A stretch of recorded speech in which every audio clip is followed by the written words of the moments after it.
বন্যা দেখেনি ভারতের উত্তরাঞ্চলের মানুষ। পানির স্রোতের ভয়াবহতায় আটকে উঠছেন অনেকে।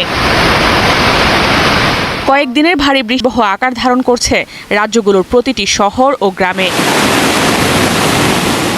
পাঞ্জাবের রাজধানী চণ্ডীগড়, হরিয়ানা, রাজপুরা, ডেরাবেসি শহরে পানির উচ্চতা স্বাভাবিকের চেয়ে কয়েক ফুট উপরে অবস্থান করছে। এতে তলিয়ে গেছে অনেক বহুতল ভবনের বেসমেন্ট ও নিচতলাগুলো, পানির নিচে রাস্তাঘাট ও প্রধান সড়ক। এমন পরিস্থিতিতে নিরাপদ আশ্রয়ে পৌঁছাতে অনেকেই ব্যবহার করছেন কাঠের নৌকা। জরুরি সহায়তার জন্য ডাকা হচ্ছে সেনাবাহিনী ও উদ্ধারকর্মীদের।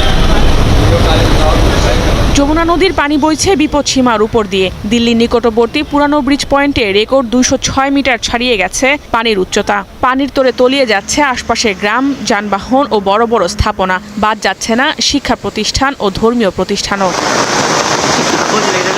হিমাচল ও উত্তরাখণ্ডের বন্যা পরিস্থিতি আরও অবনতি হয়েছে। দীর্ঘ সময়ের অতিবৃষ্টিতে দেখা দিয়েছে পাহাড় ধস। এতে চাপা পড়েছে বাড়িঘর ও দোকানপাট। পাহাড় ধসের কারণে বন্ধ হয়ে গেছে সড়ক যোগাযোগ। আটকা পড়েছে কয়েক হাজার পর্যটক। তাদের উদ্ধারে জরুরি ভিত্তিতে যোগ দিয়েছে ফায়ার সার্ভিসের কর্মীরা।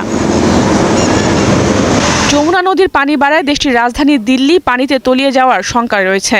এরই মধ্যে তলিয়ে গেছে সেখানকার রাস্তাঘাট ও নিম্নাঞ্চল।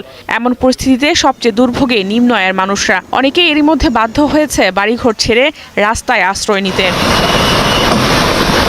চলতি সপ্তাহে দিল্লিতে স্বাভাবিকের চেয়ে 112%, পাঞ্জাবে 100% ও হিমাচলে 70% বেশি বৃষ্টিপাত রেকর্ড করা হয়েছে। আগামী কয়েকদিন রাজ্যগুলোতে বৃষ্টিপাত থাকবে বলে পূর্বাভাস জানিয়েছে দেশটির আবহাওয়া বিভাগ। এতে শঙ্কা দেখা দিয়েছে পরিস্থিতি আরও বেগতিক হওয়ার। জাহানারা ভূঁইয়া, এখন বিশ্ব।